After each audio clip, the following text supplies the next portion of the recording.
After a brief stop in Pune, we were heading for Satara and for our much anticipated first meeting with Dhananjay, his wife Sheila, and with their daughters Charu and Kirti, and with their son Ajay. As we looked down from our hotel rooms next morning, we were a bit surprised to see a large banner attached to our vehicle. Perhaps our visit to Pusagan was going to have a slightly higher profile than we had thought. I think what we were probably all expecting was a guided tour of the village, meetings with the officials of the village committee, the Gram Panchayat, and visits to the schools we had known in 1960. But meanwhile, in Pusagan, some quite different plans had been made by these prominent personalities and by the friends and family of Dhananjay Jadhav. Plans for which nothing could really have prepared us as we arrived that morning.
For our first stop, we were honored with a visit to the temple.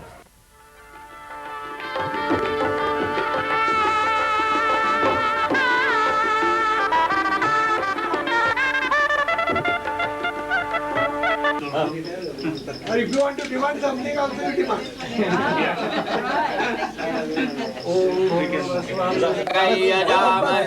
सुगंधिं पुष्टिवर्धनम् भवाहुकमिव बन्धनामहे कविं कवीनामुपमस्लवम्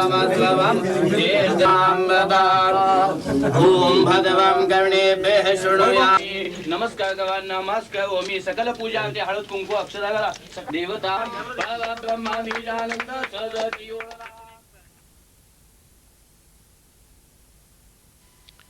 Having paid our respects to the high priest, it was then time for the first of many group photographs.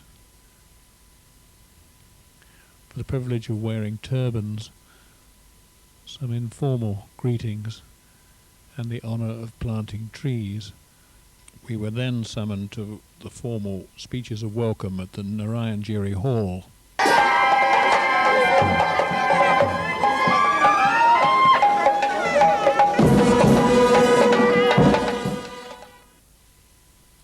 Vasant Wag, professor of physics at Pune University, welcomed us with great warmth and humor and introduced his school contemporary, Dhananjay Jadhav.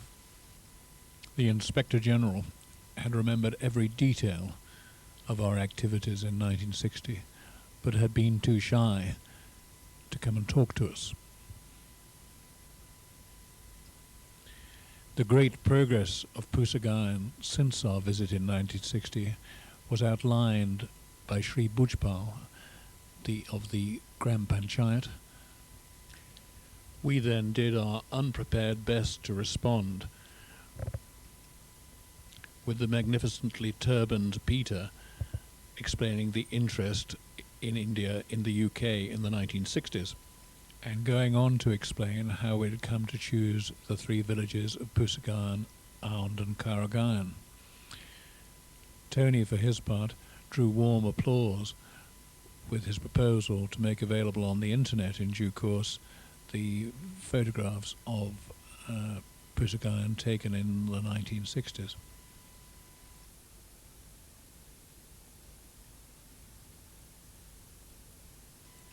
My recollection of the team's discomfort caused by a cobra's residence in our government rest house toilet block caused some amusement, and Gwen expressed all our thanks for the extraordinary reception we were being given.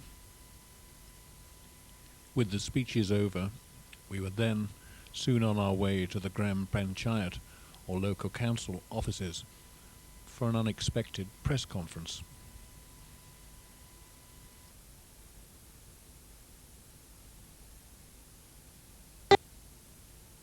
We did our best to field some very wide-ranging questions from a team of very able journalists, and then we received some surprisingly extensive coverage in the regional and even in the national press the next day. The welcome on the streets then continued.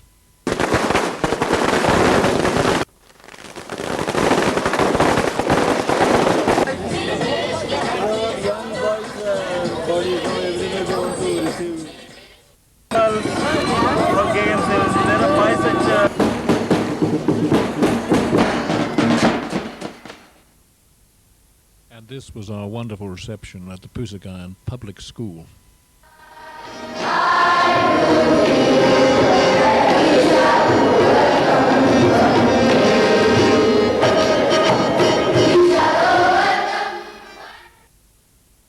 And in the afternoon to the high school.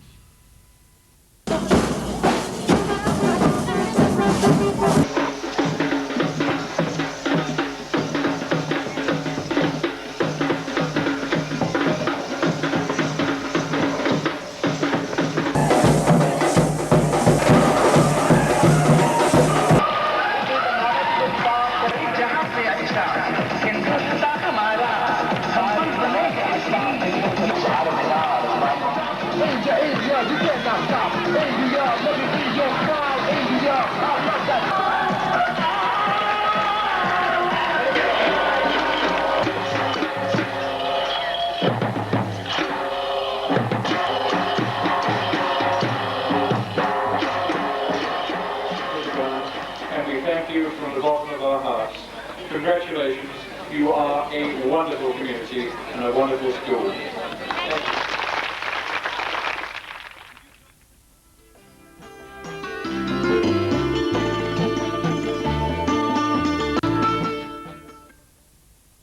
The second day of our visit dawned beautifully, and we were off to the villages of Carrigain and Aund, where we had lived in the government rest houses in 1960. After the wonderful poetry display at Aund School, there was an unexpected invitation to take tea with the Rani of Aund at the grand house where, 40 years earlier, her late husband's father, the then Raja of Aund, had sometimes consulted our doctor, Don Pilton. The Rani's husband was tragically killed in a motorcycle accident a year or two earlier. The Rani is now attempting to work out how to maintain a crumbling palace on her own.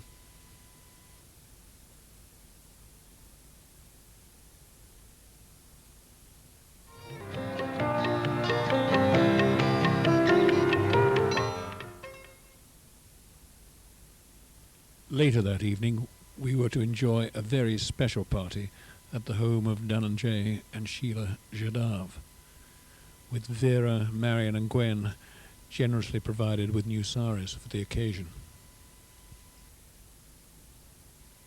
We were so pleased to be able to meet Dhananjay's mother and his father. It was a great evening, and on top of all this, we were able to enjoy a deliciously varied range of local dishes, all prepared for us by Sheila and the family. सपनों में अगर मेरे बाहों की मुझे माला पहना तो सो जाऊं, पहना तो सो जाऊं, सपनों में अगर मेरे।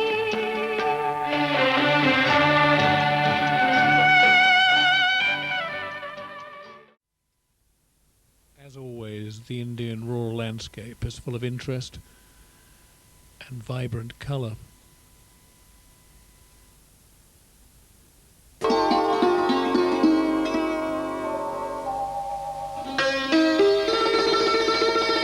Mayor Tank has been making a contribution to the water supplies and irrigation of Pusagayan for some time.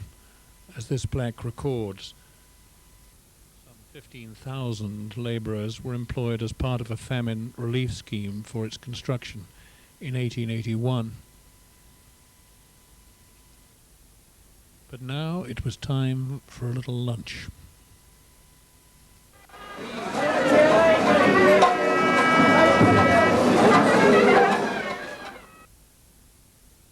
This Pusagayan village lunch was another very special occasion and a great opportunity to meet people.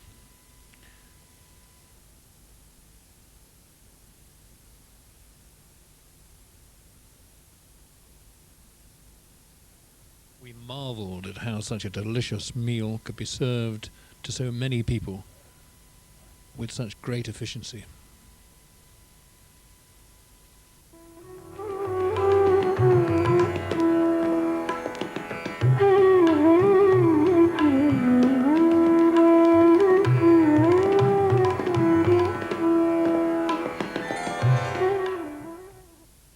Before the next and final event on the programme, there was just time for a quick look around the village on a Saturday afternoon.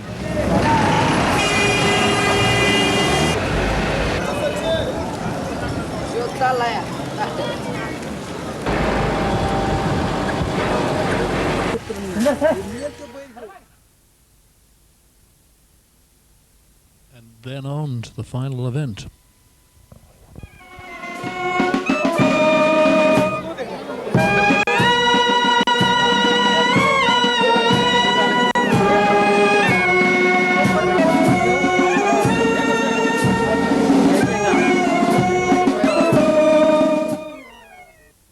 Turbans and with the splendid sorrows in evidence, we were to be bidden farewell with generous but undeserved words and even more generous gifts.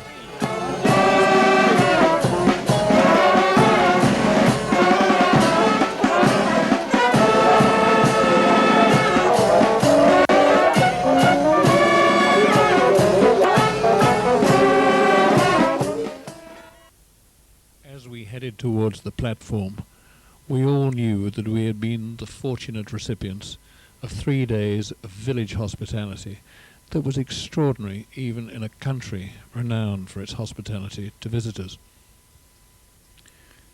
But in addition to that wonderful hospitality, it had become clear to us over the 3 days that our return visit had in fact provided a timely opportunity for the village to come together as a community, to tidy up a bit, and to celebrate. Somehow, that celebration had sparked enormous community enthusiasm, and we were the very, very lucky recipients. Things must come to an end sometime or the other.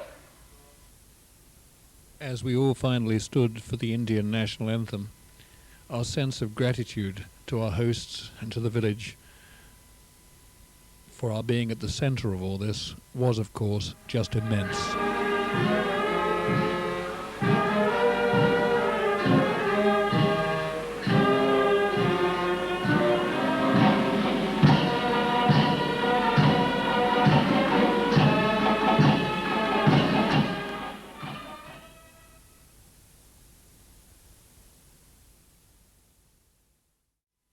Decided to accompany us to nearby Ahmednagar, where Marion Morrison had a bit of family research to do. As we travelled, the signs of the Indian government's policy of extending IT to all the villages of India was evident from the trenches being dug to take the fibre optic cable. There were also clear signs of the terrible drought afflicting Gujarat and Rajasthan as these herdsmen migrated south with their cattle from Gujarat.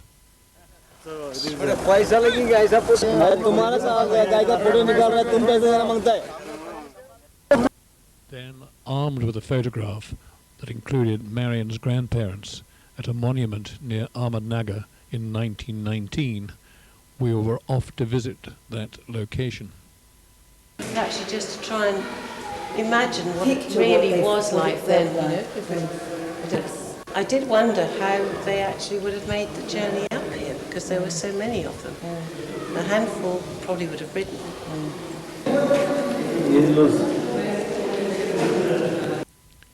We then did a bit of photographic restaging, and later Marion was able, with the help of Dhananjay's detective colleagues, to locate the bungalow where it's at least possible that her grandparents once lived. And then it really was time to say a final sad farewell to Sheila and Dhananjay.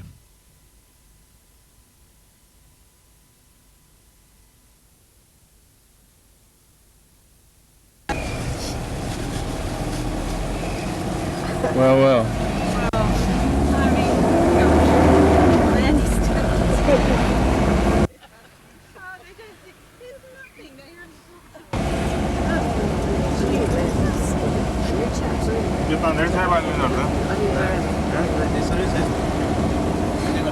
Oh, yeah. Well, look, I think for once, could I please borrow your camera? You can do whatever you like. There's a sec. No, well, it's just, he's been behind the camera the whole time.